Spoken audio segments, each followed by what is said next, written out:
नमस्कार मंडळी, आजच्या भागामध्ये आपण बनवतोय बहुगुणी असा मोरावळा आणि तेही गूळ घालून। तर जरा सुद्धा साखरेचा वापर न करता हा छान रसरशीत असा मोरावळा आपण कसा बनवायचा ते बघणार आहोत। तर साखर अजिबात वापरलेली नाही, गुळाचा वापर केलेला आहे, त्याच्यामुळे आरोग्यासाठी फायदेमंद आहे आणि 1 ते 2 वर्ष व्यवस्थित असा टिकतो हा मोरावळा।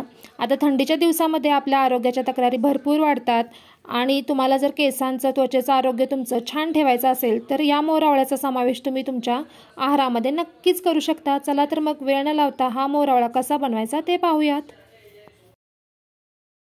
हा मोरावळा बनवण्यासाठी इथे मी अर्धा किलो आवळे घेतलेले आहेत, स्वच्छ धुतलेले आहेत।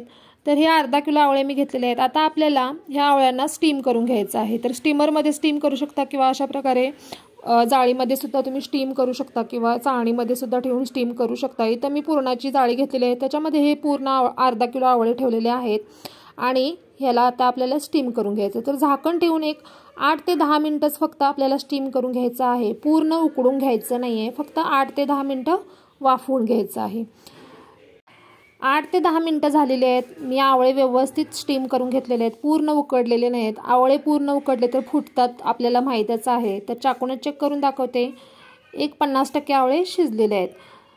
तर आता मी गॅस बंद केलेला आहे आणि ही जी चाळण आहे पुरणाची ती बाजूला काढून ठेवलेली आहेत आणि इथं आवळे मी थंड करून घेतलेले आहेत। आता पूर्ण थंड केले नाहीत तरी सुद्धा चालेल, आपल्याला खिसणीने खिसता येतील इतपत आपण थंड करून घ्यायचे आहेत।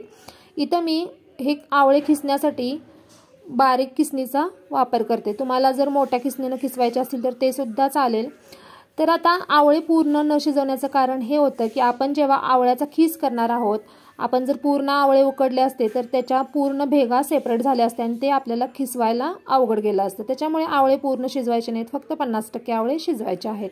इथं मी आवळ्याचा खीस करून मोरावळा बनवून दाखवलेला आहे। तुम्हाला जर आवळ्याचा खीस करून बनवायचा नसेल तर हे असे अख्खेच आवळे तुम्ही गुळामध्ये शिजवू शकता। इथं सगळ्या आवळ्यांचा मी खीस बनवून घेतलेला आहे। आता आपल्याला हा जो खीस आहे आवळ्याचा तो गुळामध्ये शिजवायचा आहे। तर गॅसवरती कढई ठेवलेली आहे आणि पूर्ण खिसलेला आवळा जो आहे तो कढईमध्ये मी घेतलेला आहे। आता गॅसची फ्लेम सुरुवातीला तुम्ही हाय ठेवली तरी सुद्धा चालेल बरं का।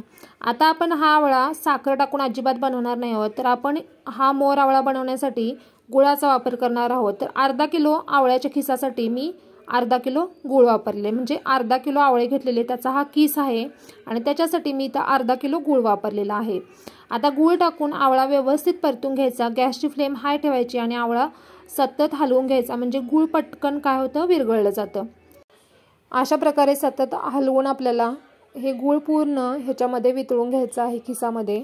तर एक 2 ते 3 मिनिटांमध्ये पूर्ण गूळ वितळला जातो हाय फ्लेम ठेवली तर इथं पूर्ण गूळ वितळलेला आहे खिसामध्ये। आता 8 ते 10 मिनिटं लो टू मिडियम फ्लेमवरती हा खीस आपल्याला गुळामध्ये शिजवून घ्यायचा आहे।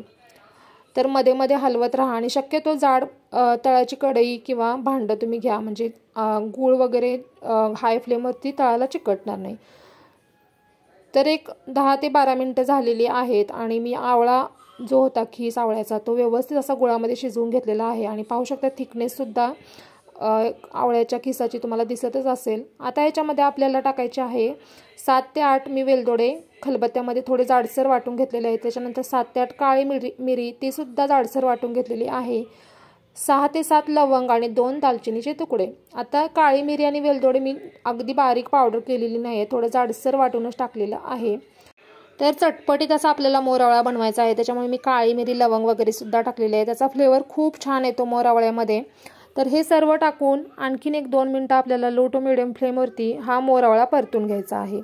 तर बाजूने दिसतच असेल तुम्हाला गुळाचा पाणी किंवा जो फेस आहे तो यायला सुरुवात झालेली आहे। तर जास्त पण शिजवायचं नाही आहे, नाहीतर गूळ कडक होतं थंड झाल्यानंतर मोरावळ्यामध्ये, त्याच्यामुळे ही कन्सिस्टन्सी अगदी योग्य आहे। आणखीन 1 मिनिटभर फक्त आपण ह्याला गॅसवरती परतणार आहोत। तर अशा प्रकारे हा मोरावळा आपला तयार होत आलेला आहे आणि अगदी ड्राय करायचा नाही, कारण थंड झाल्यानंतर मोरावळा आणखीनच त्याची थिकनेस वाढणार आहे। आता याच्यामध्ये टाकायचा आहे लिंबाचा रस। तर 1 चमचा लिंबाचा रस टाकलेला आहे, अगदी जास्त पण टाकू नका, कारण आवळ्यामध्ये सुद्धा त्याचा सुरटपणा आणि थोडा आंबटपणा असतो, त्याच्यामुळे फक्त 1 चमचा लिंबाचा रस टाकलेला आहे।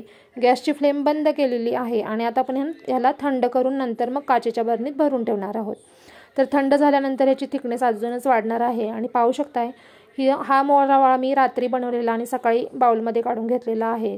छान रसरशीत झालेला आहे आणि चवीला छान लागतो. लोणचं किंवा मोरावळा असू दे, जसं मुरेल ना तशी त्याची चव अजूनच वाढते. त्याच्यामुळे हा मोरावळा नक्की ट्राय करा आणि कमेंटमध्ये सुद्धा मला कळवा कसा झालेला आहे. त्याचबरोबर माझ्या जर छान छान रेसिपीज तुम्हाला आवडत असतील तर माझ्या चॅनलला लाईक करा, शेअर करा आणि महत्त्वाचं म्हणजे सबस्क्राईबसुद्धा करा. चला मग पुन्हा भेटूयात एका छानशा रेसिपीसह एका नवीन व्हिडिओमध्ये. तोपर्यंत धन्यवाद.